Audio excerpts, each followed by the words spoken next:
নমস্কাৰ। এটা বিশেষ শব্দ আৰু সেই শব্দটোক লৈ আজি কিছু প্ৰশ্ন আমি সুধিবলৈ বাধ্য হৈ পৰিছো। পৰিৱেশ পৰিস্থিতি আমাক কিছু কথা ভাবিবলৈ বাধ্য কৰোৱাইছে। সেই শব্দটোৰ আঁৰত লুকাই থকা সম্পৰ্ক শক্তিশালী কৰিবলৈ অসমে আজিৰ পৰ্যন্ত বহু কিবা কিবি কৰিছে। কিন্তু অন্য ৰাজ্যকেইখনে কি কৰিছে সেই প্ৰশ্নটো এতিয়া সুধিবলৈ আমি বাধ্য। অসমে কিন্তু বহু কৰিছে। শব্দটো হৈছে সাত ভনী। সাত ভনীৰ ভাতৃত্ববোধক উপস্থাপন কৰিবলৈ আমি কি কৰা নাই। একেবাৰে আমাৰ সৰু এটা সাংস্কৃতিক অনুষ্ঠানত নিজকে অন্য ৰাজ্যৰ এগৰাকী জীয়ৰী হিচাপে সাজ পোছাকেৰে উপস্থাপন কৰাৰ পৰা আৰম্ভ কৰি অৰ্থাৎ সাংস্কৃতিক শোভাযাত্ৰাত আমি সাত ভনীৰ থিমেৰে নিজক সজোৱাৰ পৰা আৰম্ভ কৰি লোক সংস্কৃতিৰ প্ৰচাৰ প্ৰসাৰ পৰ্যটন ক্ষেত্ৰৰ প্ৰচাৰ প্ৰসাৰলৈকে অসমে সাত ভনী হিচাপে ভাতৃত্ববোধৰ যিখিনি দায়িত্ব দায়বদ্ধতাৰে পালন কৰিব লাগে সেইখিনি আজিৰ পৰ্যন্ত বছৰ বছৰ ধৰি অসমে কৰি আহিছে। কিন্তু যেতিয়াই সংঘাত হয় তেতিয়াই আমি সুধিবলৈ বাধ্য হৈ পৰো যে অসমে কেৱল কিয় অসমে কৰি অহা সেই দায়িত্ব আনে কিয় পালন কৰিব নোৱাৰে, অন্য ৰাজ্যকেইখনে সমান্তৰালকৈ সেই দায়িত্ব কিয় পালন কৰিব নোৱাৰে। আমি জানো যে আমাৰ আন্তঃৰাজ্যিক সীমা বিবাদ আছে। অৰুণাচলৰ সৈতে নাগালেণ্ডৰ সৈতে মিজোৰামৰ সৈতে মেঘালয়ৰ সৈতে সীমা বিবাদ আছে। সেই সীমা বিবাদ আজিৰ পৰ্যন্ত নিষ্পত্তি নোহোৱাৰ কাৰণ কি আৰু নোহোৱাৰ বাবে কেৱল অসমীয়া মানুহখিনিয়ে কিয় কষ্ট পাই থাকিবলগীয়া হয়। বাতৰি যেতিয়া পঢ়িবলৈ পাওঁ নগাই গুলী ফুটাইছে, অসমীয়াই দৌৰিবলগীয়া হৈছে। অৰুণাচলীয়ে দা লৈ কাটিবলৈ আহিছে, অসমীয়া তাৰ পৰা পলাবলগীয়া হৈছে। কোনোৱে জাঠি লৈ খেদি আহে, মাৰিবলৈ খেদি আহে অসমীয়া লোকসকলক। আৰু দাঁতি কাষৰীয়া আমাৰ লোকসকলে প্ৰাণৰ মমতাত ঠাই এৰি পলাবলগীয়া হয়। আমাৰ প্ৰশাসনৰ লোকসকল সেই সময়ত গৈ পোৱাটো দূৰৰে কথা, এটা প্ৰতিক্ৰিয়া দিবলৈ তেওঁলোকৰ সময় নাথাকে। ক'ৰবাত প্ৰশাসনিক ব্যৱস্থাটো আমাৰ দুৰ্বল হৈ পৰে নেকি? সীমা সমস্যা সমাধানৰ বাবে এখনৰ পাছত আন এখন বৈঠক অনুষ্ঠিত হয়, কিন্তু আজিৰ পৰ্যন্ত এই সমস্যা সমাধানৰ বাবে এটা বিশেষ পদক্ষেপ যেনেধৰণে গ্ৰহণ কৰিবলগীয়া আছিল সেই গ্ৰহণ কৰাত ক'ৰবাত গতিটো লেহেমীয়া হৈছে নেকি আমি সুধিবলৈ বাধ্য। আৰু গতি লেহেমীয়া হোৱাৰ বাবে ভুক্তভোগী কেৱল অসম হৈ থাকিবলগীয়া হৈছে কিয়? শেহতীয়াকৈ যিবোৰ ঘটনা সংঘটিত হৈ আহিছে আজি বছৰ বছৰ ধৰি প্ৰত্যেকটো ঘটনাত কেৱল অসমীয়া মানুহখিনি ভুক্তভোগী। সৌসিদিনা গোগামুখৰ গেৰুকামুখত 18 গৰাকীকৈ লোক আঘাতপ্ৰাপ্ত হ'বলগীয়া হ'ল। তাৰ পাছত মিচিং জনগোষ্ঠীৰ লোকসকলে পথ অৱৰোধ কাৰ্যসূচী কৰিলে, তাতো শিলগুটি নিক্ষেপ কৰা হ'ল। পৰিৱেশ পৰিস্থিতি উত্তপ্ত হ'ব বুলি প্ৰতিবাদ স্থগিত ৰখা হ'ল। প্ৰতিবাদী কাৰ্যসূচী ৰূপায়ণ কৰা হয় যদিও খুব কম সময়ৰ বাবে। এটা ভাতৃত্ববোধৰ যিমান যি হলেও যেন আবেগ অসমীয়াৰ বুকুত এতিয়াও আছে। অসমে ভাতৃত্ববোধক দাঙি ধৰিবলৈ গৈ আজিৰ পৰ্যন্ত গোটেই বিষয়বস্তুবোৰ আলোচনাৰ মাধ্যমেৰে সমাধান হোৱাটো পোষকতা কৰে, কোনো ধৰণৰ হিংসাত্মক কাৰ্যসূচী ৰূপায়ণ নকৰে। কিন্তু বা বাতৰিবোৰ আমি যেতিয়াই পাওঁ তেতিয়াই কিন্তু হিংসাত্মক কাৰ্যসূচী সেই সীমামূৰীয়া অঞ্চলত থকা অন্য ৰাজ্যৰ লোকসকলে কৰা আমি দেখিবলৈ পাওঁ। গতিকে সেইবোৰৰ ক্ষেত্ৰত আমাৰ সুধিবলগীয়া এতিয়া আছে। আমি বিচাৰো সীমা সমস্যা সমাধান হওক। সাত ভনী বুলি আমি যিমানখিনি গৌৰৱান্বিত হৈ থাকো, প্ৰশ্নটো হয় যে আন ৰাজ্যৰ লোকসকলেও সিমানখিনি গৌৰৱান্বিত হয়নে? এতিয়া আমি বিচাৰো সীমা সমস্যাৰ সমাধান হওক, বিষয় নিষ্পত্তি হওক, চুবুৰীয়া ৰাজ্যসমূহৰ সৈতে আলোচনাৰ মাধ্যমেৰে সীমা বিবাদ এতিয়া নিষ্পত্তি হওক, যাৰ বাবে নেকি আমাৰ অসমীয়া মানুহখিনি অন্ততঃ শান্তিত থাকিবলৈ পায়। ইয়াৰ উপৰিও সেইদিনা মেঘালয়ত অসমৰ পঞ্জীয়নভুক্ত বাহন চাই ভাঙি পেলোৱাৰ যি হিংসাত্মক ঘটনা সংঘটিত হ'ল সেইটো কোনো কাৰণতে গ্ৰহণযোগ্য নহয়। এই সময়খিনিতে আমি আচৰিত হওঁ যে এটা সৰু সংঘাতত যিটো আলোচনাৰ মাজেৰে সমাধান হ'ব পাৰে, চালক সন্থাৰ মাজত হোৱা এটা সংঘাত যিটো তেওঁলোকে ইচ্ছা কৰিলে আলোচনাৰ মাধ্যমেৰে সমাধান হ'ব পাৰে, তেনেকুৱা এটা সংঘাতত কিয় আলোচনাৰ মাধ্যমেৰে তেওঁলোকে সমাধান নকৰি হিংসাত্মক কাৰ্যসূচী ৰূপায়ণ কৰে? আৰু তেনেকুৱা এটা সময়তে তেওঁলোকে কিয় পাহৰি পেলায় যে এইখন অসমে এইসকল অসমীয়া লোকে আমাক কিমান সহায় কৰি থৈছে? মেঘালয়ৰ সৌন্দৰ্যক প্ৰচাৰ প্ৰসাৰ কৰাৰ ক্ষেত্ৰত, বিশ্ববাসীৰ সন্মুখত দাঙি ধৰাৰ ক্ষেত্ৰত আপোনাৰ মোৰ অৰিহণা আছে। আমিবোৰে ফুৰিবলৈ গৈ এটা দৃশ্যাংশ নিজৰ কেমেৰাত আবদ্ধ কৰি বিশ্ববাসীৰ আগত দাঙি ধৰো, সামাজিক মাধ্যমত উপস্থাপন কৰো, যাতে অন্য ঠাইৰ লোকসকলে আমাৰ কাষতে থকা মেঘালয়ৰ সৌন্দৰ্য উপভোগ কৰিবলৈ আহক। কিন্তু তাৰ পাছতো চুবুৰীয়া ৰাজ্যসমূহে যেন অসমীয়া মানুহখিনিৰ সহায় নিমিষতে পাহৰি যায়। গতিকে আমি বিচাৰো এনেধৰণৰ সংঘাত সংঘটিত হোৱাৰ লগে লগে প্ৰথমে অসমীয়া মানুহখিনিক ৰক্ষা কৰক, যাতে কোনো আক্ৰমণৰ বলি হ'বলগীয়া নহয়, কাৰো কোনো ক্ষয় ক্ষতি হ'বলগীয়া নহয়। প্ৰশাসনে সক্ৰিয়তাৰে কাম কৰক, যাতে ঘটনা সংঘটিত হোৱাৰ লগে লগে তাত উপস্থিত হয়, তাৎক্ষণিকভাৱে সেইখিনি ক্ষেত্ৰত ব্যৱস্থা যাতে গ্ৰহণ কৰে। আৰু তাৰ পাছত সেই ঘটনাৰ সৈতে জড়িত হৈ থকা চুবুৰীয়া ৰাজ্যৰ হওক বা সীমামূৰীয়া আমাৰো যদি অসমীয়া লোকে তাত হিংসাত্মক ঘটনা সংঘটিত কৰিছে, তেওঁলোকক নিৰ্দিষ্ট সেই লোকসকলক কৰায়ত্ব কৰি তেওঁলোকৰ ক্ষেত্ৰত বিহিত ব্যৱস্থা লোৱা হওক। এই ক্ষেত্ৰত নিৰ্দোষী অসমীয়াৰ ওপৰত আক্ৰমণ যি ধৰণে কৰা হয় সেইটো কোনো কাৰণতে গ্ৰহণযোগ্য হ'ব নোৱাৰে। এনেধৰণৰ সংঘাতত আমি যিসকল জড়িত নাথাকে তেওঁলোকক আমি জগৰীয়া কৰিব নোৱাৰো। অৰ্থাৎ সকলো মেঘালয়ৰ লোকক বা মিজোৰামৰ লোকক বা অৰুণাচলৰ অথবা নাগালেণ্ডৰ লোকক আমি জগৰীয়া কৰিব খোজা নাই, কিন্তু যিসকলে হিংসাত্মক ঘটনা সংঘটিত কৰে সেইসকলৰ ক্ষেত্ৰত ব্যৱস্থা লোৱাটো আমি বিচাৰো। যিবোৰ ক্ষয় ক্ষতি হ'ল তাৰ ক্ষতিপূৰণ আমি পোৱাটো বিচাৰো আমাৰ লোকসকলে। এনেধৰণৰ সংঘাতত আমাৰো নিজৰ কিছু সম্পৰ্কৰ দুৰ্বলতা দেখিবলৈ পোৱা যায় যে আমি যেতিয়ালৈকে আমাৰ নিজৰ লগত নহয় আমি কথাটো অনুভৱ কৰিব নোৱাৰো যদি এটা নিৰ্দিষ্ট জনগোষ্ঠীৰ লগত হৈছে তেন্তে সেই জনগোষ্ঠীৰহে বুলি আমি আওকাণ কৰিবলৈ চেষ্টা কৰো যেতিয়ালৈকে নিজৰ লগত নহয় গতিকে প্ৰত্যেকটো জাতি জনগোষ্ঠী মিলি আমি অসমীয়া কেৱল নিজৰ জাতিগত আৱৰণটোত পিন্ধি থাকি সেই আৱৰণত সোমাই থাকে আমি আন জনগোষ্ঠীৰ লগত হোৱা সময়খিনিত মাত মাতিবলৈ ওলাই নহা মানে আমাৰ দুৰ্বলতাক বুজায় আমাৰ নিজৰ মাজত থকা যেটো সম্পৰ্ক সেইটো আমি ভাবো আৰু অধিক শক্তিশালী কৰাৰ এতিয়া সময় আপোনালোকে নিশ্চয় লক্ষ্য কৰিছে যে দুদিন আগত অসম অৰুণাচলৰ মাজত সংঘাত আপোনালোকে নিশ্চয় লক্ষ্য কৰিলে সেই দুদিনৰ পাছত যোৱাকালি আমি দেখিলো যে শ্বিলঙত আমাৰ অসমৰ বাহনৰ ওপৰত আক্ৰমণ কৰিছে অসমৰ পৰা যিসকল আসলতে শ্বিলঙলৈ গাড়ী ভাড়া মাৰে সেই গাড়ীবিলাকক বাছি বাছি বা শ্বিলঙলৈ যোৱা যিবিলাক গাড়ী আছিলে যোৱাকালিৰ দিনটোত সেই গাড়ীসমূহত টাৰ্গেট কৰি যোৱাকালি আমি দেখিলো যে খাচী ছাত্ৰ সন্থাই আমাৰ এই বাহনবিলাকৰ ওপৰত আক্ৰমণ কৰিছে মেঘালয় চৰকাৰৰ বিৰুদ্ধে প্ৰতিবাদ কৰিছে কিন্তু অসমৰ গাড়ীত আক্ৰমণ কৰিছে সেইটো কেনেকুৱা কথা মানে এই যে মুখ্যমন্ত্ৰী হিমন্ত বিশ্ব শৰ্মাই নিজকে মানে আটাইতকৈ বেছি পাৱাৰফুল মানুহ বুলি নিজকে কৈ থাকে তেওঁ পাৱাৰটো কিন্তু আমি বেলেগ ৰাজ্যত দেখিবলৈ নাপাওঁ ওচৰ চুবুৰীয়া ৰাজ্যবিলাকত তেওঁৰ পাৱাৰ নাই সেইকাৰণে আপোনালোকে দেখিছে বাছি বাছি অসম চৰকাৰৰ নামৰ ৰেজিষ্ট্ৰেশ্যন হৈ থকা গাড়ীবিলাক টাৰ্গেট কৰি লৈছে আৰু সেই গাড়ীবিলাকত থকা পৰ্যটকবিলাক আঘাতপ্ৰাপ্ত হৈছে আমি দেখিছো তাৰ ড্ৰাইভাৰবিলাক কেনেকুৱা এটা আশংকাৰ মাজত যোৱাকালিৰ শ্বিলঙৰ পৰা ৰিটাৰ্ণ হৈছে সেইবিলাক আপোনালোকে দেখিছে বাচ্চা আছিলে সৰু ল'ৰা ছোৱালী আছিলে মহিলা আছিলে আৰু তেওঁলোকৰ ওপৰত আক্ৰমণ চলিছে ডাঙৰ ডাঙৰ শিলেদি আমি আচলতে পাথৰেদি সেই গাড়ীত আক্ৰমণ কৰা দেখিছো লাঠিৰে আক্ৰমণ কৰা দেখিছো সেই আক্ৰমণবিলাক কিয় চলি আছে আচলতে আৰু এই মুহূৰ্তত আমাৰ কথাটো স্পষ্ট যে আমাৰ মুখ্যমন্ত্ৰী হিমন্ত বিশ্ব শৰ্মাৰ মেঘালয় বা অৰুণাচল নাগালেণ্ড এই আমাৰ যিবিলাক ওচৰ চুবুৰীয়া ৰাজ্য সেই ৰাজ্যবিলাকত যে তেওঁৰ যে কোনো ধৰণৰ প্ৰভাৱ নাই সেই কথাটো আজি প্ৰমাণ হৈছে আপোনালোকে কথাটো বিবেচনা কৰি চাওক ইছ্যু কিবা এটা হয় কিন্তু আমাৰ ওপৰত আচলতে আপোনাৰ আক্ৰমণটো হয় এতিয়া আমি দেখিছো যে যোৱাকালিৰ যিটো ঘটনা সেই ঘটনাটো আমি দেখিছো প্ৰটেষ্ট কৰি আছিলে খাচী ছাত্ৰ সন্থাই খাচী ছাত্ৰ সন্থাৰ ডিমাণ্ডবিলাক কি আছিলে আপোনালোকে যদি চাই সেই ডিমাণ্ডবিলাকত আমি দেখিছো তেওঁলোকে মিগ্ৰেণ্ট লেবাৰ যিটো ৰেগুলেশ্যন যিটো এক্ট আছে সেইটো তেওঁলোকে আচলতে ইয়াৰ এমেণ্ডমেণ্ট বিচাৰিছে আৰু সেইটোক লৈ আমাৰ পৰ্যটক কি আক্ৰমণ কৰাৰ কথা আছে বা সেইটোক লৈ আমাৰ অসমৰ গাড়ী বাছি বাছি আক্ৰমণ কৰা লাঠিৰে আপোনাৰ গ্লাছ ভাঙি দিয়া কাৰণটো ক'ত আছে সেইটো আমি বুজি নাপাওঁ আপোনালোকে দেখিব ইয়াতে তেওঁলোকৰ কেইবাটাও আমি দেখিছো যে তেওঁলোকৰ যি ৰিক্ৰুটমেণ্টক লৈ তেওঁলোকৰ ডিমাণ্ড আছে তেওঁলোকৰ মেঘালয় চৰকাৰৰ নিযুক্তি আৰু অসমৰ ওপৰত আক্ৰমণ সেইটোত কি লিংক আছে আপোনালোকে বিবেচনা কৰি চাওক গতিকে এই মুহূৰ্তত আমি দেখিছো যে সাংঘাতিক ধৰণে যোৱা বছৰৰ আমি লক্ষ্য কৰিছিলো যে আমাৰ অসমৰ পৰা যিবিলাক আচলতে মেঘালয়লৈ যোৱা বাহন সেই বাহনবিলাকত আচলতে তেওঁলোকে আজি এই মেঘালয়ৰ মানুহবিলাকে আজি খাচী ছাত্ৰ সন্থাই হওক বা যি আক্ৰমণকাৰী দুৰ্বৃত্ত আছে তেওঁলোকে আচলতে আমাৰ অসমৰ গাড়ীক টাৰ্গেট কৰি লয় আমাৰ অসমৰ পৰা যোৱা গাড়ীবিলাক বাছি বাছি তেওঁলোকে আক্ৰমণৰ লক্ষ্য হিচাপে বাছি লৈছে সেই কথা বতৰাবিলাকে প্ৰমাণ হৈছে যে এই হিমন্ত বিশ্ব শৰ্মাৰ দিনত আমাৰ অসমৰ মানুহ অসমৰ আমাৰ চালকসকল গাড়ী চালকসকল আমাৰ যিবিলাক আচলতে অসমৰ মানুহ সেই মানুহবিলাক আজি নিৰাপত্তাহীনতাত আপোনাৰ এই মেঘালয়ত ভুগি থাকিবলগীয়া হৈছে আজি অৰুণাচলতো একে আজি নাগালেণ্ডৰ ক্ষেত্ৰতো একে আমি আচলতে অসমৰ মানুহে এতিয়া ওচৰ চুবুৰীয়া আমাৰ অসমৰ পৰা গোটেই ৰাজ্যবিলাকৰ লিংক আছে আমাৰ ওচৰ চুবুৰীয়া একেবাৰে কাষৰ যিবিলাক ৰাজ্য তাতো আমাৰ মানুহৰ আচলতে জীৱন আৰু সম্পত্তিৰ নিৰাপত্তা নাই সেই কথা বতৰাবিলাক আমি লক্ষ্য কৰিছো গতিকে মুখ্যমন্ত্ৰী হিমন্ত বিশ্ব শৰ্মাৰ দিনত ধাৰাবাহিকভাৱে কেতিয়াবা আপোনাৰ অসমৰ মানুহৰ ওপৰত মেঘালয় আক্ৰমণ কৰে কেতিয়াবা আপোনাৰ অৰুণাচলৰ মানুহে আক্ৰমণ কৰে কেতিয়াবা আপোনাৰ নাগালেণ্ডৰ মানুহে আক্ৰমণ কৰে মানে এই যে হিমন্ত বিশ্ব শৰ্মাৰ দিনত এই বিজেপি চৰকাৰৰ দিনত ধাৰাবাহিকভাৱে অসমৰ মানুহে এই আপোনাৰ ওচৰ চুবুৰীয়া ৰাজ্যবিলাকৰ মানুহৰ হাতত সাংঘাতিক ধৰণে আচলতে আক্ৰমণৰ বলি হ'বলগীয়া হৈছে সেইটো কোনো কাৰণতে আমি সমৰ্থন কৰিব নোৱাৰো যোৱাকালিৰ ঘটনাটোক লৈ অত্যন্ত আমি উদ্বিগ্ন আপোনালোকে নিশ্চয় লক্ষ্য কৰিছে এতিয়া যোৱাকালি যিসকল আচলতে শ্বিলঙত আছিলে যিবিলাকৰ গাড়ীত আচলতে যোৱাকালি আক্ৰমণ চলিলে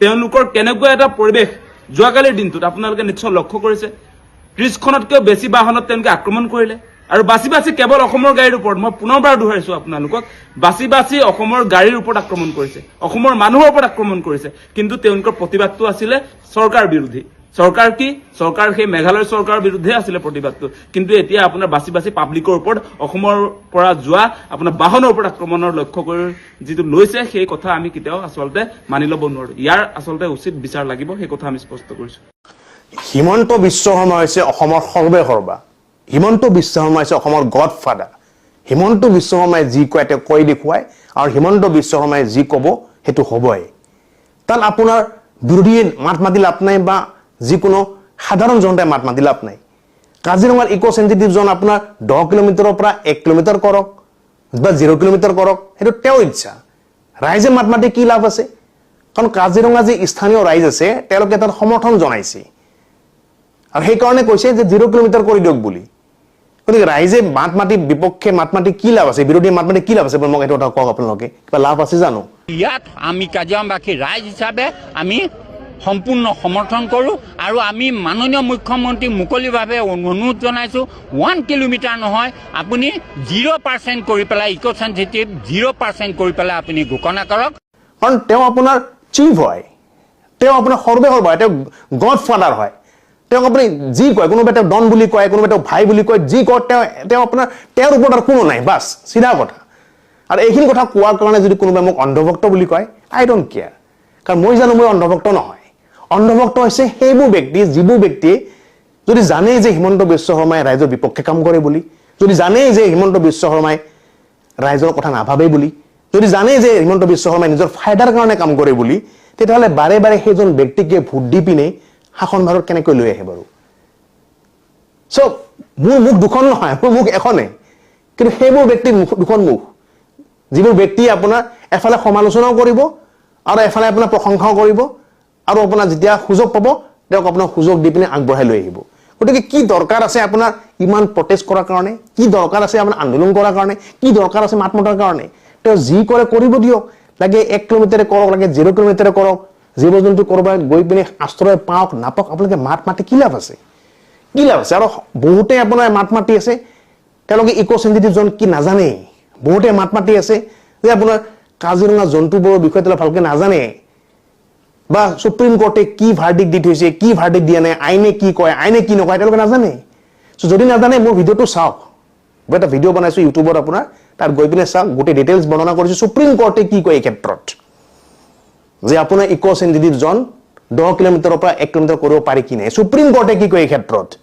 যে কাজিৰঙাত 5 ষ্টাৰ হোটেল বনাব পাৰে কি নাই হিমন্ত বিশ্ব শৰ্মাই যি কথা কৈছে যে আপোনাৰ 5 ষ্টাৰ হোটেল বনাব পাৰি কিন্তু মাইনিং কৰিব নোৱাৰি কিমান দূৰ সঁচা কিমান দূৰ মিছা গোটেইখিনি মই আপোনাৰ চালিজাৰি চাই পিনে সুপ্ৰিম কোৰ্টৰ ভাৰ্ডিকৰ লগত মিলাই পিনে এটা ভিডিঅ' বনাইছো যদি আপোনাৰ জ্ঞান ল'ব ইচ্ছা আছে সেই ভিডিঅ'টো গৈ পিনে চাওক তলত লিংক দিছো নমস্কাৰ যোৱাকালি শিৱসাগৰ সমষ্টিৰ সন্মানীয় বিধায়ক অখিল গগৈ ডাঙৰীয়াই উপায়ুক্ত মহোদয়ক যিখিনি খং খুব কৰিছে সেইখিনি অখিল গগৈ ডাঙৰীয়াৰ বক্তব্য নহয় সেইখিনি বক্তব্য শিৱসাগৰ যোৰহাট নাজিৰা চৰাইদেউৰ বানপীড়িত ৰাইজৰ বক্তব্য আজি শিৱসাগৰ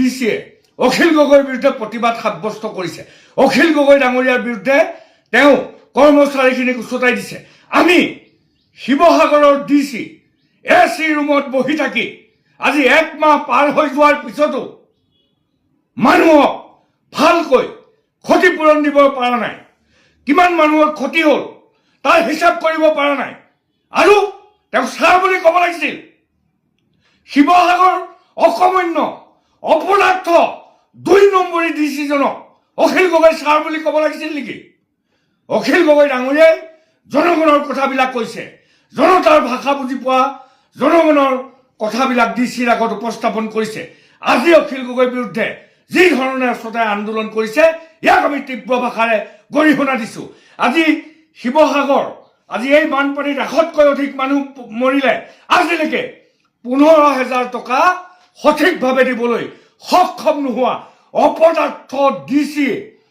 অপদাৰ্থ শিৱসাগৰৰ ডিচিক আমি তীব্ৰ ভাষাৰে গৰিহণা দিছো আৰু অখিল গগৈ ডাঙৰীয়াই জনগণৰ হৈ জনতাৰ ভাষা কোৱা কাৰণে অখিল গগৈ ডাঙৰীয়াক আমি চেলুট দিছো ধন্যবাদ বৰ্তমান সময়ত যোৰহাটৰ এটা বাতৰিয়ে গোটেই Facebook Insta YouTube TV channel সব গেলাই দিছে মানে এজনী ছোৱালী ড্ৰাগছ খাই মৰিলে তাৰপিছতে ল'ৰা এটাক এৰেষ্ট কৰিলে এজনী আকৌ লগৰ এজনী পাখৰি এজনী হাঁহি কি চাবা যেনিবা তাই ৰাজ্য জয় কৰিহে আহিছে যিটো মিচিকিয়া হাঁহি দিছে একেচৰে দাঁত চাত উলিয়াই পঠিয়াব লাগে আচলতে ইহঁতৰ গাত দুখ নাই মাক বাপেকৰ গাত দুখ ককাই ভাই যি আছে নহয় সিহঁতৰ গাত দুখ বেছি মডাৰ্ণ হ'বলৈ এৰি দিছে পাখি গজিছে সেইকাৰণে ছোৱালী অকল ছোৱালীয়ে নহয় ইয়াত ল'ৰা গাতো দুখ আছে নানা ধৰণৰ আজিকালি প্ৰগ্ৰেম হয় বাৰ্থডে বুলি ওলাই যায় আজিকালি আকৌ সন্ধিয়া ছোৱালী চৰিবলৈ যায় আগৰ দিনত কি আছিলে আমাৰ গাঁওবিলাকত কি হয় সন্ধিয়া হ'লেই সন্ধিয়া আগে আগে ক'ৰবালৈ গ'লেও সন্ধিয়া আগে আগে ছোৱালী বা ল'ৰা আমাৰ গাঁৱত ঘৰলৈ আহে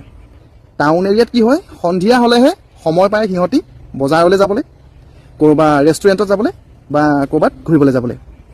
তো সেই পৰিৱেশটো বৰ ঠিক নহয়, সেইটো সকলোৱে জানে যে সন্ধিয়া পৰিৱেশটো বৰ ঠিক নহয়। সন্ধিয়া হ'লে মানুহে কাম বনৰ পৰা আহি পেলানি মদ পানী খাই মানে এটা বেলেগ পৰিৱেশ হৈ যায়। যিকোনো এটা কাম বিশেষকৈ মহিলাসকলে বা ছোৱালীসকলে দিনতে শেষ কৰিবলৈ চাব লাগে আৰু বেছি মডাৰ্ণ হ'বলৈ যাব নালাগে। এতিয়া বহুতে প্ৰশ্ন কৰিব কি আমি ছোৱালী বা মহিলাসকল কি পুৰুষৰ সমানে সমানে খুজিব নোৱাৰিম? পাৰে, কৰ্মত দিয়ক, এনেবোৰ কৰ্মত নহয়। নাম কৰক, বদনাম নহয়, গম পাইছেনে? ছোৱালী মহিলাৰ নাম কৰক, নাম হোৱা কাম কৰক, এনেকুৱা বদনাম হোৱা কাম নকৰিব। মানে এই ল'ৰা ছোৱালীবিলাকে ভৱিষ্যতত আৰু বেয়ালৈ নিব। আজি সিহঁতৰ হৈছে, কাইলৈ আৰু কাষৰ কোনোবা ইহঁতৰ সংগত যাব। সকলোৱে বিচাৰে নিজৰ লাইফটো বিন্দাছ থাকিবলৈ, কোনো ধৰা বন্ধা নোহোৱা, নিজৰ মতে মৰ্জি মতে চব কৰিব পৰাটো চবেই বিচাৰে। আমি কি নিবিচাৰোঁ নি? আমাৰ লাইফটো ভাল হওক, আমি ঘূৰোঁ ফুৰোঁ, আমিও বিচাৰোঁ। কিন্তু সেই লাইফটো বেছিদিন নিটিকে। উদাহৰণস্বৰূপে সেই যোৰহাটৰ ছোৱালীজনী, তাৰপিছতে গুৱাহাটীৰ বহুত কেছ আছে, আপোনালোকে দেখি আছে। তো অভিভাৱকসকলে ধ্যান দিব লাগিব, গম পাইছেনে? পুলিচ প্ৰশাসন, চৰকাৰ এইবিলাকক দুখী লাভ নাই। এয়া নিজৰ মাক বাপেক, যি মাক বাপেকে জন্ম দিয়ে সেই মাক বাপেকে কণ্ট্ৰল কৰিব লাগিব, সেই মাক বাপেকে শাসন কৰিব লাগিব। কেৱল ছোৱালী বা ল'ৰা জন্ম দি ডাঙৰ দীঘল কৰি ডাঙৰ কলেজত পঢ়াই হোষ্টেলত ৰাখি মানুহ বনাব নোৱাৰে, গম পাইছেনে? কেৱল চাৰ্টিফিকেটত মাৰ্ককেইটা আনিব পাৰিব, মাৰ্কশ্বিটৰ মাৰ্ককেইটাহে আনিব পাৰিব, ফুটনি মাৰিব পাৰিব, কিন্তু মানুহ বনাব নোৱাৰে। মানুহ বনাবলৈ হ'লে শাসন কৰিবই লাগিব। শাসনটো মেইন। লাগে আপুনি হোষ্টেলতে ৰাখক, য'তেই নাৰাখক কিয়, ল'ৰা ছোৱালীক শাসন নকৰিলে আপোনালোকৰ নিজৰ ভৰিত নিজে কুঠাৰ মাৰি লোৱা হ'ব। আপুনি যিমানে পঢ়াই লওক, যিমানে যি কৰি লওক, যিমানে পঢ়নি সিমানে জহনি বুলি কথা এষাৰ আছে অসমীয়াত। কথাটো হ'ল বৰ্তমান সময়ত যিমানে পঢ়া শুনা বাঢ়ি যাব, এই বাহিৰৰ জগতখনৰ কথা সিমানেই মগজত বেছিকৈ সোমোৱাই লয়। তো সেইকাৰণে মাক বাপেকৰ ইয়াত সম্পূৰ্ণ ৰুল আছে। মাক বাপেকে নিজৰ ল'ৰা ছোৱালীক কেনেকৈ পোহপাল দিছে বা কেনেকৈ শাসন কৰিছে এই কথাখিনি গুৰুত্ব দিব লাগিব। কেৱল চৰকাৰ বেয়া, ড্ৰাগছ নধৰে, পুলিচ বেয়া, পুলিচ প্ৰশাসন বেয়া, হয় তাত চৰকাৰ বা পুলিচ প্ৰশাসনো দায়িত্ব আছে। যিখিনি এতিয়া ড্ৰাগছ সৰবৰাহকাৰী বুলি চিনাক্ত কৰা হয় তেওঁলোকক 3 মাহ 4 মাহ থৈ জেলত আকৌ এৰি দিয়ে। মোৰ মতেতো সিহঁতক এৰিবই নালাগে, গম পাইছেনে? এৰিবই নালাগে। যিখিনি ড্ৰাগছ ডিলাৰ সিহঁতক এৰেষ্ট নহয়, ডাইৰেক্ট এনকাউণ্টাৰ কৰিব লাগে। আপোনালোকে কি বিচাৰে? বহু ৰাইজে আন্দোলন কৰিছে ড্ৰাগছৰ কাৰণে, ড্ৰাগছ সৰবৰাহকাৰীক ধৰি পুলিচৰ হাতত গতাইছে, কিন্তু 3 মাহ 4 মাহৰ পিছত আকৌ বাহিৰত আহি আকৌ একে কামেই কৰি আছে। সেইকাৰণে ইহঁতক বাহিৰত থোৱাতকৈ ভিতৰতে থৈ দিয়ক। কেৱল এটা দুটা নহয়, আমাৰ অসমত হাজাৰ হাজাৰ লাখ লাখ মানুহে ড্ৰাগছ বিক্ৰী কৰি আছে। হয়তো কিছুমানে নাখাব পাৰে, কিন্তু বিক্ৰী কৰি আছে, কাৰণ টকাটো তাত বেছি।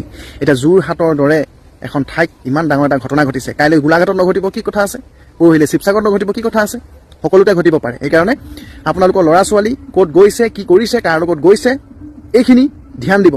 আৰু বিশেষকৈ ৰাতি হ'লে ল'ৰা ছোৱালীক বাহিৰত যাবলৈ নিদিব। লাগিলে হোষ্টেলতে থাকক, য'তে থাকক, সেইটো মতলব নাই। নিজৰ ল'ৰা ছোৱালীক নিজেই গুৰুত্ব দিব, অকণমান শাসন কৰিব। নৰ্থ ইষ্টৰ 7খন ৰাজ্যৰ ভিতৰত 6খন ৰাজ্য অসমত ভৰি নিদিলে সেইবোৰ ৰাজ্যৰ মানুহে পেটত গামোচা বান্ধিব লাগিব। ভোক নুগুচে, কিন্তু সেইবোৰ ৰাজ্যৰ মানুহে অসমৰ জনতাৰ ওপৰত ইমান মাধমাৰ কিয়? অৰুণাচলে আজি ইচ্ছা কৰিলে গুলি মাৰিব, ইচ্ছা কৰিলে পিটিব অসমীয়াসকলক। নাগালেণ্ডে আহি অসমৰ মাটিত দখল কৰিব, ইচ্ছা কৰিলে তেখেতলোকে গুলি ফুটাব, অসমীয়া মানুহে মৃত্যুবৰণ কৰিবলগীয়া হৈছে। ইচ্ছা কৰিলে নাগালেণ্ডে মাৰিছে, ইচ্ছা কৰিলে কি মেঘালয় ব্যক্তিসকলে, মেঘালয় লোকসকলে অসমীয়া মানুহৰ ওপৰত অত্যাচাৰ কৰিব, অসমীয়া গাড়ীক তেখেতলোকে ভাঙিব। অসমখন কি আমাৰ ক্ষতি গাই হিচাপে আমি জীয়াই থাকিম নেকি? ইচ্ছা কৰিলে কোনোবাই গাখীৰ খীৰাই খাব, ইচ্ছা কৰিলে সেই গাইজনীক মাৰি পেলাব। আমি কি মাৰ খাই থাকিম নেকি? অসম প্ৰশাসনে, অসম চৰকাৰখনে কিয় চলিউশ্যন ছল্ভ কৰিব নোৱাৰে? কিয় আজি এনেধৰণৰ ঘটনা ঘটিব ধৰিছে অসমীয়াৰ ওপৰত? নিশ্চয় কিবা এটা ৰহস্য আছে, নহ'লে ইমানখিনি হোৱাৰ পিছতো অসম চৰকাৰ, অসম প্ৰশাসন কিয় নিমাত? কিয় নিমাত? কেৱল হিন্দু মুছলমান কৰিলে ভাই জিন্দগী জীয়াই নাথাকে। কেৱল হিন্দু মুছলমান কৰি থাকিলেই জনতা জীয়াই নাথাকে। সুৰক্ষিত কৰিব লাগিব। শাসন কৰিছা তোমালোকে, সুৰক্ষিত কৰিব লাগিব। কেৱল শাসনৰ নামত, হিন্দু মুছলমানৰ নামত কিন্তু ৰাজনীতি কৰিলে নহ'ব। অসমৰ স্বাৰ্থত, অসমীয়াৰ স্বাৰ্থত কিন্তু ৰাজনীতি কৰিব লাগিব, আমাৰ দাবী। কাৰণ আজি কোনোবাই কিবা এটা কাৰণত বিশেষভাৱে গৈছে, তাত মাৰিছে অসমৰ জনতাক। অসমখন কি একেবাৰে ধুল নেকি? আমি কোনোবাই ইচ্ছা কৰিলে ঢোলটো পিছফালৰ পৰা বজাব, আগফালৰ পৰা বজাব। আমি কি ঢোল হিচাপে কি সহ্য কৰি থাকিম? অসমীয়া মানুহসকল কি গোলাম নেকি কাৰোবাৰ? সৰু সৰু ৰাজ্যৰ মানুহে আমাৰ অসমীয়া মানুহক ওপৰত ইমান টৰ্চাৰ কৰিছে, ইমান অত্যাচাৰ কৰিছে, কিহৰ কাৰণে কৰিছে? অসম প্ৰশাসনসকলে কি কৰি আছে? অসম চৰকাৰে কি কৰি আছে? মীমাংসা কিয় কৰিব নোৱাৰে চিৰদিনৰ বাবে? কিবা এটা ভুল হ'ব, কিবা হৈছে, চৰকাৰ প্ৰশাসন আছে, আৰে তোমালোকে আলোচনা কৰা না। জনসাধাৰণক কিয় অত্যাচাৰ কৰিছা? জনসাধাৰণক কিয় শাস্তি দিছা? প্ৰশাসনটো এনে আছে নেকি? অসম চৰকাৰখনক কি অসমীয়া ভোট দি এনে জিকাই থৈছে নেকি? অসমীয়াসকল মাৰ খাই থাকিবলৈ? সকলোকে স্বাগতম জনাইছোঁ। আমি আজি কিছুদিন পূৰ্বে কৈছিলোঁ যে বানপানীটো এটা ব্যৱসায় অসমত বানপানীটো এটা লাভজনক ব্যৱসায়, আৰু অসমত বানপানী ব্যৱসায় কৰি বহু মানুহ কোটিপতি হৈছে। এতিয়া সেই কথাটো প্ৰমাণ হ'বলৈ বেছি সময়ৰ প্ৰয়োজন নহ'ল। এতিয়া শিৱসাগৰ, চৰাইদেউ, যোৰহাট বা গোলাঘাটতো এতিয়া বানপানীৰ বেপাৰ আৰম্ভ হ'বলৈ গৈ আছে। এতিয়া কথাটো হ'ল, বানপানীৰ বেপাৰটো আৰম্ভ কৰাৰ সময়ত কিছু সংখ্যক বিজেপি সমৰ্থকে শিক্ষক সমাজক যিধৰণে আক্ৰমণৰ লক্ষ্য কৰি লৈছে, সেই বিষয়টো কিন্তু হজম হোৱা নাই। যে অসমৰ শিক্ষক সমাজক কি নগুণাগতি কৰে সেইটো শিক্ষকসকলেহে জানে। কাৰণ চৰকাৰী বিদ্যালয়খনত অসমৰ এই স্বনামধন্য যিসকলে ফটা লেকচাৰ দি থাকে, তেওঁলোকৰ আহ্জা নাই বিদ্যালয়খন কেনেকৈ চলিছে, বিদ্যালয়ৰ ছাত্ৰ ছাত্ৰী পঢ়িছে নে নাই, সেই কথাবিলাক জানিবলৈ অসমৰ এই ফেচবুকত লিখি থকা মানুহখিনিৰ সময় নাই। কিন্তু তেওঁলোকক সমালোচনা কৰিব ঠিকেই যায় যে শিৱসাগৰ, চৰাইদেউ, যোৰহাট আৰু গোলাঘাট এই চাৰিওখন জিলাৰ যিসমূহ বান বিধ্বস্ত শিক্ষানুষ্ঠান আছে, সেইসমূহ মেৰামতিৰ বাবে ইতিমধ্যে চৰকাৰে ব্যৱস্থা লৈছে, এইটো মুখ্যমন্ত্ৰীয়ে ঘোষণা কৰিছে। এতিয়া সেই ভিত্তিত 793খন বিদ্যালয়ত বানৰ ফলত যি ক্ষয়ক্ষতি হ'ল তাৰ মেৰামতিৰ বাবে 15.86 কোটি টকা মুকলি কৰা বুলি মুখ্যমন্ত্ৰী হিমন্ত বিশ্ব শৰ্মাই ঘোষণা কৰিছে। আৰু 494টা অংগনবাড়ী কেন্দ্ৰৰ বাবে 11.28 কোটি টকা আবণ্টনৰ কথা ঘোষণা কৰিছে। এতিয়া আবণ্টনৰ কথা ঘোষণা কৰাৰ পাছত সেই টকাসমূহ সংশ্লিষ্ট বিদ্যালয়সমূহ, যিসমূহ বিদ্যালয় দিবলগীয়া আছে, তেওঁলোকৰ একাউণ্টত জমা হৈছে। এতিয়া জমা হোৱাৰ পাছত কিছুসংখ্যকে বেপাৰৰ ধান্দা কৰিছে। এতিয়া কাহিনীটো কি বুলি ক'লে, যে সেই টকাটো জমা হোৱাৰ পাছত বিজেপিৰ মাহমৰা আৰু সোণাৰীৰ বিধায়ক কোঁৱৰ আৰু দিহিঙীয়া তেওঁলোকে নিৰ্মাণ সমিতি বনাইছে। যে বিধায়কৰ নেতৃত্বত, বিজেপিৰ এই দুইজন বিধায়কৰ নেতৃত্বত তেওঁলোকৰ সমষ্টিবিলাকত যি চৰকাৰী বিদ্যালয় আছে, যিসমূহত বানৰ বাবে মেৰামতিৰ প্ৰয়োজন, সেইসমূহত নিৰ্মাণ কৰিবৰ বাবে নিৰ্মাণ সমিতি বনাইছে। এতিয়া কথাটো হ'ল, বানপানীত মেৰামতিৰ কাৰণেহে টকাটো দিছে, আৰু টকাটো ইতিমধ্যে বিদ্যালয় একাউণ্টত জমা হৈছে, আৰু সেইটো বিদ্যালয় পৰিচালনা সমিতিয়ে সেইটো ব্যৱহাৰ কৰিব। এতিয়া তাৰ ওপৰত ভোটৰ ওপৰত দানহ ওলোৱাৰ দৰে তেওঁলোকে এতিয়া নিজাববীয়াকৈ বিজেপিৰ যুৱ মৰ্চাৰ কিছুমান নেতাক লৈ নিৰ্মাণ সমিতি বনাইছে, আৰু হেঁচা দিছে যে যিটো একাউণ্টত টকা সোমাল বিদ্যালয়বিলাক, সেইটো উলিয়াই আনিব লাগে আৰু নিৰ্মাণ সমিতিৰ হাতত দি দিব লাগে। তেওঁলোকে সেই বিদ্যালয়সমূহ চাফা কৰিব বা সেই বিদ্যালয়সমূহ মেৰামতি কৰিব।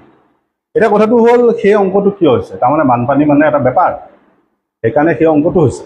যি সময়ত চৰকাৰে বা সেই বিধায়কসকলে নিজে দায়িত্ব ল'ব লাগিছিল বিদ্যালয়সমূহ চাফা কৰা, সেই সময়ত একাউণ্টত সোমোৱা ধনটো উলিয়াই আকৌ তেওঁলোকে নিৰ্মাণ কৰিবলৈ বিচাৰিছে। বা এতিয়া আমি বুজি নাপালোঁ যে যি তেওঁলোকে নিৰ্মাণ সমিতি বনালে, যাৰ ভিত্তিত ধৰি ল'লে আমি কামবিলাক মেৰামতি তেওঁলোকে দায়িত্ব ল'লে, লোৱাৰ পিছত তাৰ হিচাপ নিকাচ কোনে চাব, তাৰ কাম কাজৰ মানদণ্ড কোনে চাব? বিদ্যালয়খনটো এটা পৰিচালনা সমিতি আছে। এতিয়া কথা হ'ল, বিজেপি বিধায়কৰ কাণ্ড সেইবিলাক। এতিয়া কথাটো হ'ল, তাৰ পিছত যোৱা 24 ঘণ্টাত সেই তথ্যটো পোহৰলৈ অহাৰ পাছত একেবাৰে শিক্ষক সমাজক তোলা-ধনা দিছে, শিক্ষক সমাজৰ আক্ৰমণৰ লক্ষ্য কৰিছে। এতিয়া দুটা বেছিক প্ৰশ্ন, মৌলিক প্ৰশ্ন। প্ৰথম প্ৰশ্নটো হ'ল যে যিটো বিধায়কৰ পুঁজি থাকে, বিধায়কজনৰ নিজা যিটো পুঁজি থাকে, যিটো আবণ্টন কৰা থাকে যিকোনো এজন বিধায়কৰ, বিজেপিয়ে হওক বা অন্যান্য দলে হওক, সেই পুঁজিটোৰো চোৱা চিতা কোনে কৰে? পুঁজিটো চোৱা চিতা কৰে জিলা আয়ুক্তই। যদিও কামখিনি কৰে বিধায়ক পুঁজিৰ অধীনত, পুঁজি চোৱা চিতা কৰে কিন্তু জিলা আয়ুক্তই। গতিকে যদি সেই বিদ্যালয়সমূহত ধন ইতিমধ্যে সোমাইছে, তেতিয়াহ'লে সেই ধনৰ ভিত্তিত কাম হৈছে নাই, কাম কৰিব পাৰিছে নাই, সেই কথাটো ইমানবিলাক কাৰ্যালয় আছে তেওঁলোকেই চাব। আজিকালি জিলা আয়ুক্তৰ কাৰ্যালয় আছে, সমজিলা আয়ুক্তৰ কাৰ্যালয় আছে, চক্ৰ বিষয়াৰ কাৰ্যালয় আছে, চাব। তাত বিজেপিৰ বিধায়কে মূৰটো সোমাবলৈ কিয় বিচাৰিছে? সেই প্ৰশ্নটোৰ উত্তৰ দিয়ে। আনকি প্ৰতিখন জিলাত স্কুল ইনস্পেক্টৰ থাকে, বিদ্যালয়ৰ পৰিদৰ্শক থাকে, তেওঁলোকে চোৱা চিতা কৰিব। তাত বিজেপিয়ে বিধায়কে মূৰ ঘমাবলগীয়া কথা কি আছে? তেওঁলোকে কেতিয়াবা মূৰ ঘমাই পাইছেনে এই চৰকাৰী বিদ্যালয়সমূহক লৈ? কাৰণ যিটো হিচাপ আপুনি যদি ভালকৈ চায়, অকল বিদ্যালয় একত্ৰীকৰণৰ নামত এতিয়ালৈকে 10,000মান স্কুল বন্ধ কৰিলে। আকৌ 30জনতকৈ কম ছাত্ৰ ছাত্ৰী থকা বুলি কৈ পেলাই 10,000 স্কুল বন্ধ কৰিবলৈ গৈ আছে, 20,000 স্কুল অসমত বন্ধ কৰিবলৈ গৈ আছে। তাত বিজেপি বিধায়কজনে কি ভূমিকা লৈছে? বিজেপি বিধায়কসকলে কি ভূমিকা লৈছে? বাকী মানুহখিনি অকণমান শান্তিত লগাওকচোন। মানুহবিলাক বানপানীত ককবকাই আছে, মানুহবিলাকৰ বানৰ পাছত এতিয়া অৱস্থা যথেষ্ট জটিল। সেই কথাবিলাকত মাথা মাৰকচোন। এই সৰু সৰু কথাবিলাকত কিয় মাথা মাৰিব? আৰু তাৰপিছত কথা হ'ল যে সেই বিধায়কসকলে কেতিয়াবা এইটো প্ৰশ্ন বা এই কথাবিলাক চিন্তা কৰি চাইছেনে যে এজন শিক্ষকৰ মূৰৰ ওপৰত কিমান হাতুৰি মাৰি থকা হৈছে? চেঞ্চাছৰ ডিউটিও কৰিব লাগিব বিদ্যালয় শিক্ষকে, চৰকাৰী কিবা কাৰ্যসূচী থাকিলে তাকো কৰিব লাগিব। প্ৰতি বছৰে চৰকাৰে নিৰ্ধাৰণ কৰা কাৰ্যসূচী থাকে, যেনে আগতে আপোনালোকৰ আগতে হোৱা কিছু উদাহৰণ দিছোঁ, অমৃত বৃক্ষ আন্দোলন, আজাদী কা অমৃত মহোৎসৱ, এনেকৈ উৎসৱ পাতিব লাগে। সেই উৎসৱবিলাকৰ প্ৰস্তুতি চলাওঁতে শিক্ষকৰ কিমান সময় যায়। তাৰোপৰি নিৰ্বাচনৰ সময়ত তেওঁলোকৰ ডিউটি থাকে, পঞ্চায়তৰ কামত তেওঁলোকক লগোৱা হয়, বিভিন্ন কামত তেওঁলোকক লগোৱা হয়। মিড ডে মিলটো তেওঁলোকে চাব লাগে, আকৌ প্ৰতিদিনে এপত এটেণ্ডেঞ্চ দিব লাগে। সিমানখিনি কাম কৰি বিদ্যালয়খনত শিক্ষকজনে পঢ়াব পাৰিছেনে নাই, তেওঁ সেই দায়িত্বখিনি দাঙিব পাৰিছেনে এইটো কেতিয়াবা চাইছেনে? আৰু সেইখিনি দায়িত্ব দঙাৰ পাছত বিদ্যালয়ত ছাত্ৰ ছাত্ৰীয়ে পঢ়িবলৈ সময় পাইছেনে, শিক্ষকে পঢ়াবলৈ সময় পাইছেনে, সেই কথাবিলাক কেতিয়াবা বিজেপি বিধায়কে মাথা মাৰিছেনে? নাই ন। তেনেহ'লে আপোনালোকৰ এতিয়া কি অধিকাৰ আছে? আৰু তাৰ পিছত আটাইতকৈ মজা কথাটো হ'ল, মজা বুলি কৈছোঁ, যে 2026 চনৰ গুণোৎসৱ নহ'ল, নিৰ্বাচনৰ গুণোৎসৱ নাপাতিল, কিন্তু 2025 চনৰ গুণোৎসৱ হৈছে। গোটেই লক্ষ্যটো কি? যে চৰকাৰী বিদ্যালয়সমূহক উৎসাহিত কৰা, চৰকাৰী বিদ্যালয়সমূহক আৰু যাতে পাৰফৰ্মেঞ্চ তেওঁলোকে ভাল দিব পাৰে, প্ৰদৰ্শন ভাল দিব পাৰে, তেওঁলোকে উৎসাহিত কৰা। আৰু 2025 চনৰ যিখন গুণোৎসৱ আছিলে, সেই গুণোৎসৱত 13,300 বিদ্যালয় A+ পাইছে, সৰ্বাধিক নম্বৰ পাইছে। এতিয়া চৰকাৰে তেতিয়া ঘোষণা কৰিছিল, এই ৰণোজ পেগুৱে ঘোষণা কৰিছিল শিক্ষামন্ত্ৰীজনে, যে 25,000 টকা তেওঁলোকে পুৰস্কাৰ দিব এই বিদ্যালয়সমূহ যিসকলে সৰ্বাধিক নম্বৰ পালে। 13,300 বিদ্যালয়ক দিয়া কথা আছে 2025 পৰা। এতিয়া 2026 শেষ হ'ল, সেই পইচা নাহিল, সেই 25,000 টকা নিদিলে। সেয়ে হ'ল তেওঁলোকৰ দায়বদ্ধ যে বিদ্যালয়সমূহ উৎসাহিত কৰিবৰ কাৰণে পুৰস্কাৰ ঘোষণা কৰে, কিন্তু পুৰস্কাৰ নিদিলে। গতিকে তাৰপিছত যি সময়ত চৰকাৰৰ এই বিজেপি চৰকাৰখনৰ, বিজেপি শিক্ষামন্ত্ৰীজনৰ, বিজেপি বিধায়কৰ চৰকাৰী বিদ্যালয়ৰ প্ৰতি কোনো গুৰুত্বই নাই, মৰিলে মৰক বুলি এৰি দিছে, সেই সময়ত বিদ্যালয়খন যেতিয়া বানপানী ডুব যোৱাৰ পাছত মেৰামতিৰ কথা আহিছে, এতিয়া তেওঁলোকে চান কাটিব বিচাৰিছে। এতিয়া আমি প্ৰশ্ন কৰিছোঁ চৰকাৰখনক বা সেই বিজেপি বিধায়কসকলক যে শিৱসাগৰ, চৰাইদেউ, যোৰহাট বা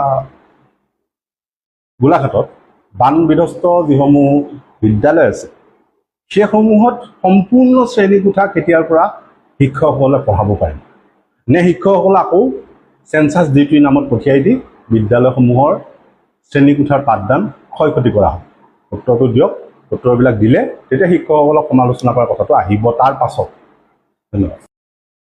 প্ৰিয় বন্ধু বান্ধৱীসকল, বিজেপি দলৰ দুজনমান মুখপাত্ৰৰ লিখনিৰ পৰা আমি এইটো অনুভৱ কৰিলোঁ যে কাজিৰঙাৰ প্ৰসংগটোক লৈ তাৰ স্থানীয় ৰাইজক বিজেপিয়েই উচতাই দিছে যে ইয়াৰ যদি ইক' চেঞ্চিটিভ জ'ন যদি 10 কিলোমিটাৰ থাকে পৰিসৰটো, তেতিয়াহ'লে তেখেতলোকক উচ্ছেদ কৰা হ'ব পাৰে বুলি এনেকুৱা এক ভয়, তেওঁলোকক মিছা কথা তেওঁলোকৰ মনত সোমোৱাই দিয়া হৈছে, যাৰ বাবে তেওঁলোকে আচলতে এই প্ৰতিবাদ কৰিবলৈ ওলাই আহিছে।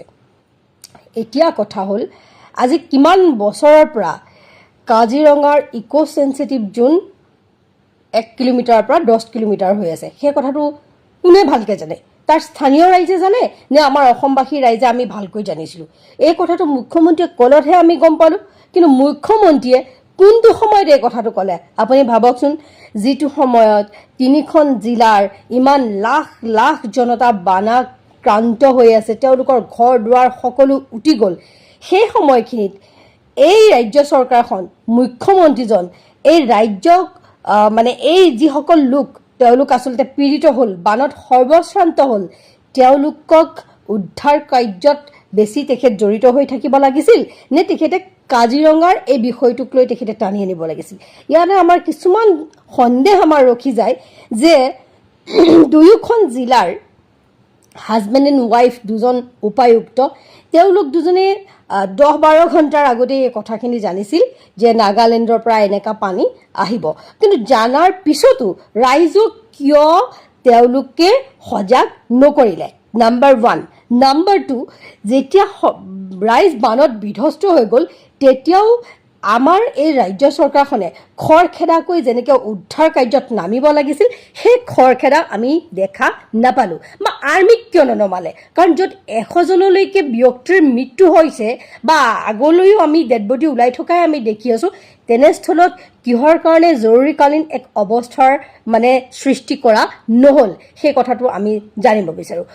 অসমৰ সমগ্ৰ ৰাইজে যদি সেই সময়ত যদি উদ্ধাৰ কাৰ্যত নানামিলেহেঁতেন বা ৰাইজক সহায় নকৰিলেহেঁতেন তেতিয়াহ'লে অসমৰ ৰাজ্য চৰকাৰখনে এইটো 7 দিনলৈকে নিশ্চুপ হৈ আছিলে, সেয়া মুখ্যমন্ত্ৰীয়ে নিজেই কৈছে। গতিকে ইয়াত এক গভীৰ মই ষড়যন্ত্ৰ দেখা পাইছোঁ আৰু তাৰপিছতো আমি দেখিছোঁ যে এই চৰকাৰখনে ৰাইজক বান সাহাৰ্য দিয়াৰ নামত বহুত ধৰণৰ এওঁলোকে বেমেজালিৰ সৃষ্টি কৰি আছে।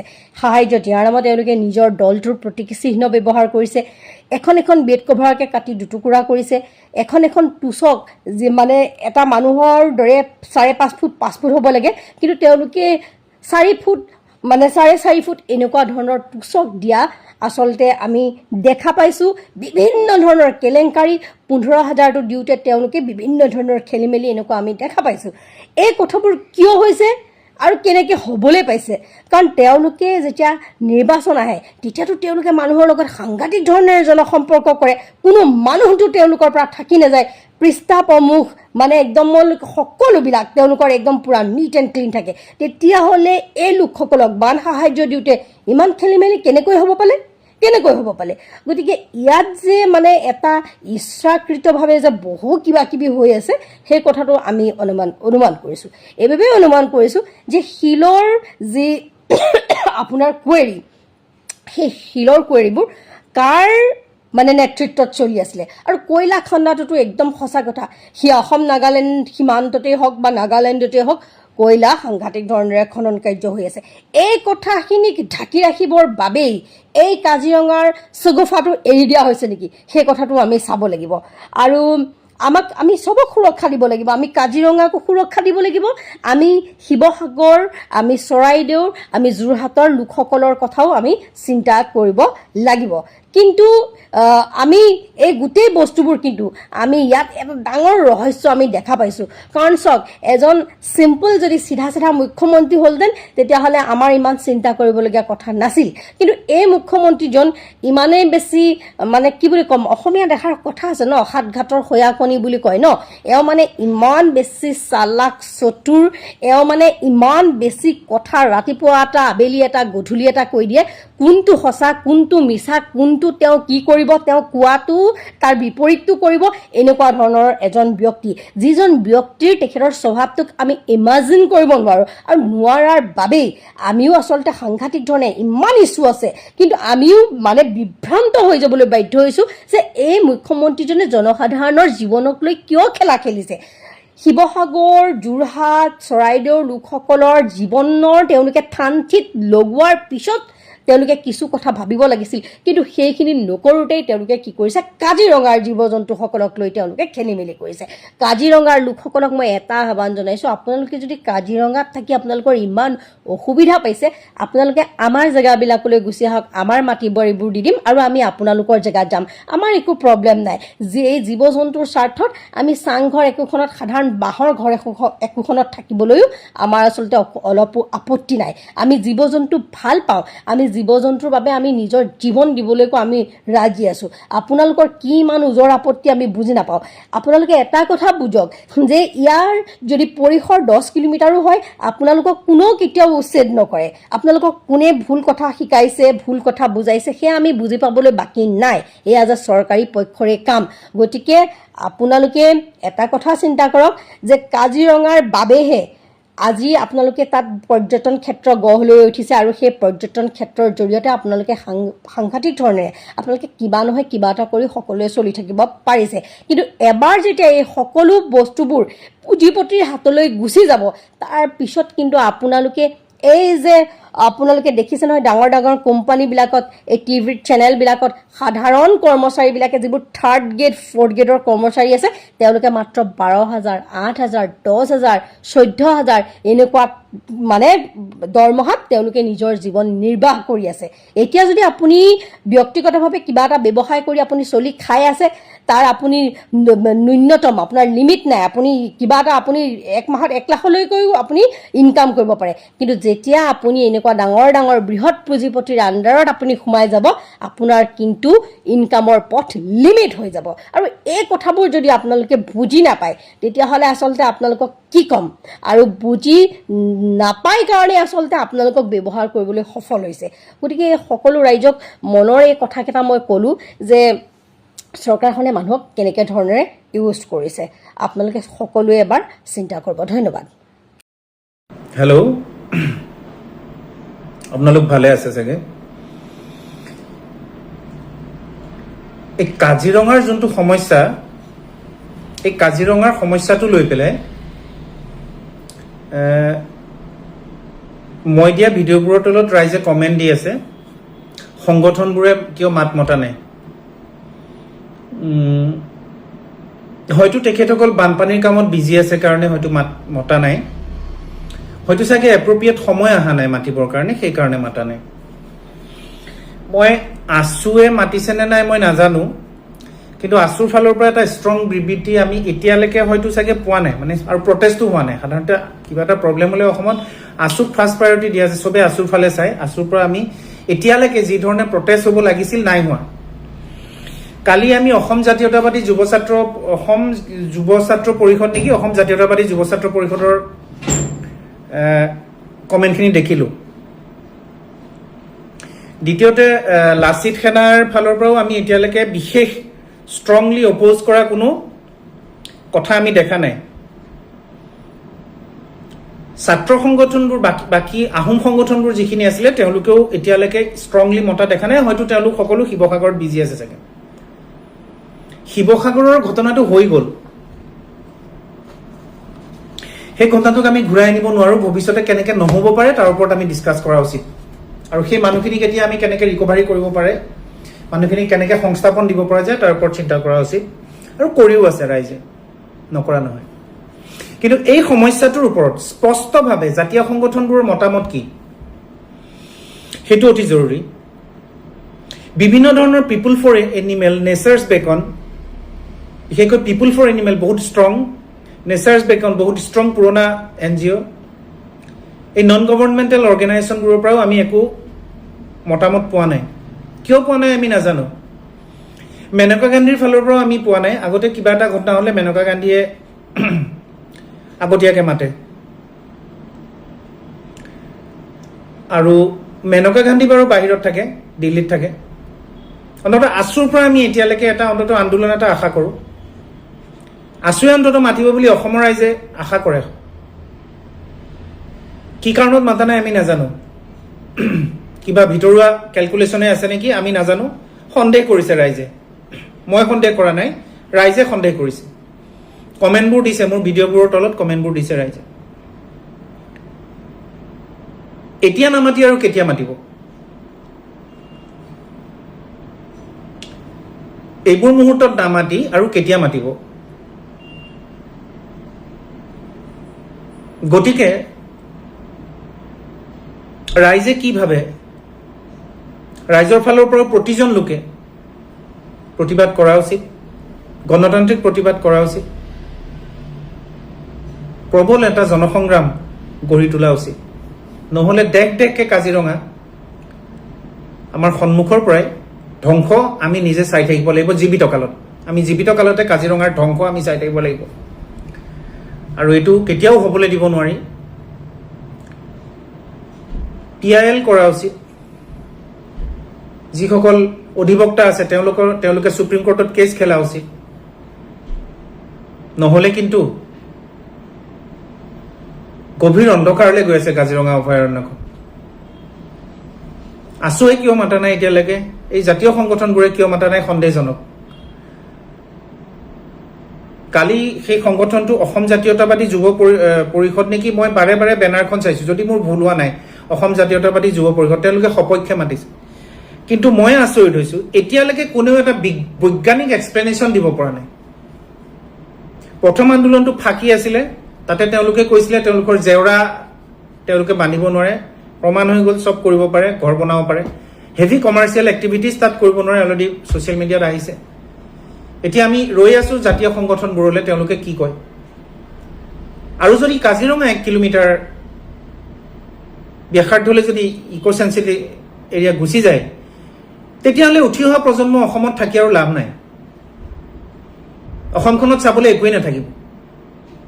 কাজিৰঙাখন লৈয়ে আমি ফুটনি কৰি আছিলোঁ, আমি গৰ্ব কৰিছিলোঁ যে আমাৰ ইয়াত এনেকুৱা এখন অভয়াৰণ্য আছে, আৰু সঁচাকৈ হয়ো, কাজিৰঙাখন হয়ো। ধন্যবাদ ৰাইজ। বাৰে বাৰে লাইভটো কাটি গৈ আছে, আপোনালোকে সকলোৱে আগুৱাই দিব। গাটো বেয়া আছে, উপায় নাই, লাইভটোত আহিছো কাৰণ ৰ'ব নোৱাৰো। কাৰণ আজি প্ৰথমতে এটাই প্ৰশ্ন যে আমাৰ হেমন্ত বিশ্ব শৰ্মা চৰকাৰখন দুৰ্বল নেকি? মানে হেমন্ত বিশ্ব শৰ্মা চৰকাৰখনে কোনো ধৰণৰ অসমীয়া মানুহক সুৰক্ষিত ক'তো বেলেগ জেগাত প্ৰদান কৰিব নোৱাৰে নেকি? আৰু যদি নোৱাৰে তেতিয়াহ'লে ভাই এইখন চৰকাৰে গাদ্দিৰ পৰা গুচি যাওক। কিয় কাৰণে গাদ্দিৰ পৰা গুচি যাওক বুলি কৈছো, কাৰণ আজি মেঘালয়ত বাৰে বাৰে আমি দেখা পাওঁ যে মেঘালয়ত আমাৰ অসমৰ মানুহক মাৰিব, আমাৰ অসমৰ গাড়ী ভাঙি দিব। সিহঁতৰ যোৱাকালি দেখিলো কিবা ছাত্ৰ সংগঠনে কিবা আন্দোলন কৰিছে, আমাৰ ক'বলগীয়া একো নাই, যি কৰে কৰি যাওক সিহঁতে। কিন্তু সিহঁতে কি কৰিলে, বাছি বাছি আমাৰ অসমৰ গাড়ীবিলাক ভাঙিছে, তাতে আমাৰ অসমৰ মানুহে আগত পাবলগীয়া হৈছে। মানে কি, অসমৰ গাড়ী ভাঙি দিলে মানে সিহঁতক একো কৰিব নোৱাৰে, অসমৰ মানুহক মাৰি দিলে কোনো একো কৰিব নোৱাৰে, মানে সিহঁতে এইটো ধাৰণা লৈ লৈছে। সেইকাৰণে মই ক'ব বিচাৰিছো যে হেমন্ত বিশ্ব শৰ্মা চৰকাৰক যদি অসমৰ জনতাক যদি সুৰক্ষিত দিব নোৱাৰে, আপোনালোকে গাদ্দি এৰি দিয়ক, আৰু যদি সুৰক্ষা দিবলৈ পাৰে তেতিয়াহ'লে এইবাৰ মেঘালয়ক বুজাই দিয়ক যে বাৰে বাৰে অসমৰ ৰাইজক মাৰি থাকিলে, অসমৰ গাড়ী ভাঙি দিলে, অসমক ৰঙা চকু দেখুৱালে, আমিও জানো কেনেকৈ সিহঁতক শিক্ষা দিব লাগে, এইটো অসম চৰকাৰে শিকাই দিয়ক। অকল এইখন চৰকাৰে মিয়াৰ ওপৰত অত্যাচাৰ কৰি দেখুৱালে নহবতো, মিয়াৰ ওপৰত ৰঙা চকু দেখুৱালে নহবতো। দম আছে যদি যিসকলে আমাৰ অসমীয়া মানুহক অসমীয়া গাড়ী ভাঙি দিয়ে, অসমক যেতিয়া ৰঙা চকু দেখায়, সেইসকলকো বুজাই দিবলৈ দম ৰাখিব লাগিব এইখন চৰকাৰে। কাৰণ এইখন বীৰ লাচিত বৰফুকনৰ দেশ হয়, এইখন বাঘ হাজৰিকাৰ দেশ হয়, এইখন মূলা গাভৰুৰ দেশ হয়। ইয়াতে যোনে ৰঙা চকু দেখাব তাৰ চকু ওলাই আনিব পৰা আমাৰ কেপাচিটি আছে বুলি এই চৰকাৰে দেখুৱাই দিব লাগিব, চৰকাৰে শিকাই দিব লাগিব। বাৰে বাৰে আমাক কেতিয়াবা অৰুণাচলে ধমকি দিব, তাকো কিবা সীমাক লৈ কেনে, কেতিয়াবা মেঘালয়তো ক'বই নালাগে আমাৰ মানুহক কিবা মুৰ্গী নিচিনা মাৰি দিয়ে সিহঁতে। সেইটো কথা হ'ল নেকি? আমি বাঘৰ নিচিনা আছো যদি বাঘৰ দৰে জীয়াব লাগিব আমি। সেইকাৰণে মোৰ অসমৰ জনতাকো এটা অনুৰোধ আছে যে আমি এটা বস্তু শিকিব লাগিব যে আমিও একতা হ'ব জানিব লাগিব। আমাৰো এজন মানুহে যেতিয়ালৈ আমাক মেঘালয় সেই ছাত্ৰ সংগঠনে হওক বা মেঘালয় গভৰ্ণমেণ্টে হওক যেতিয়ালৈ আমাক সমান নোখোজে, আমাৰ কোনো এজন মানুহে তাতে যাব দৰকাৰ নাই, কোনো ঘূৰিবলৈ যাব নালাগে, কোনো গাড়ী যাবলৈ দৰকাৰ নাই। আমাৰ বন্ধ কৰি দিয়ক, কোনো যাবলৈ দৰকাৰ নাই মেঘালয়ত। আমি যদি বন্ধ কৰি দিওঁ নহয়, আমি যদি 6 মাহ বন্ধ কৰি দিওঁ, মেঘালয়ত খাব নাপাই মৰি যাব। কাৰণ কিয় জানেনে, মেঘালয় যদি চবতকে বেছি জিডিপি ক'ৰ পৰা আহে জানেনে, সিহঁতৰ চবতকে বেছি ইনকাম টুৰিজিমৰ পৰা। যদি টুৰিষ্টে নাযায় সিহঁতে খাব নাপাই মৰি যাব। আমাৰ পৰা যদি চাউল নাযায় সিহঁতে খাব নাপাই মৰি যাব। সেইটো কাৰণে সিহঁতক সেই বস্তুটো শিক্ষা দিবলৈ কাৰণে আমাৰ কোনো এজন অসমৰ মানুহে তাতে আৰু টুৰিষ্টৰ হিচাপে যাব নালাগে শ্বিলঙত। আমি সিহঁতৰ নিচিনা অভদ্ৰ নহয়, আমি সিহঁতৰ নিচিনা মাৰপিট কৰিব নালাগে, আমি মাৰপিট নকৰো, আমি সিহঁতৰ নিচিনা কোনো সিহঁতৰ গাড়ী নাভাঙো, কিন্তু আমি সিহঁতৰ ষ্টেটত আমি নাযাওঁ, আমি মেঘালয়ত নাযাওঁ, আমি মেঘালয়ত কোনো ধৰণৰ আমাৰ পইচা তাতে আমি সিহঁতক চলিবলৈ নিদিওঁ। বাছ প্ৰত্যেকটো মানুহে সেইটো সিদ্ধান্ত কৰক, প্ৰত্যেকটো মানুহে এইটো সিদ্ধান্ত লওক। আৰু চৰকাৰ, এইখন হেমন্ত বিশ্ব শৰ্মাৰ চৰকাৰ, আপোনালোকে যদি পাৰে বাঘৰ ৰোলটো দেখুৱাওক। অকল মিয়া অসমীয়া নামত বাঘ দেখালে নহব।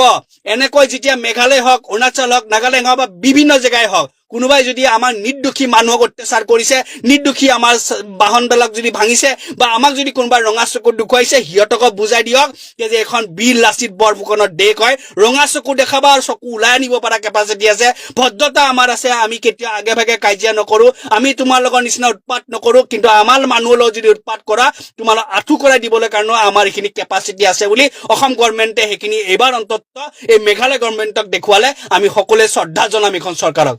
জয় অসম।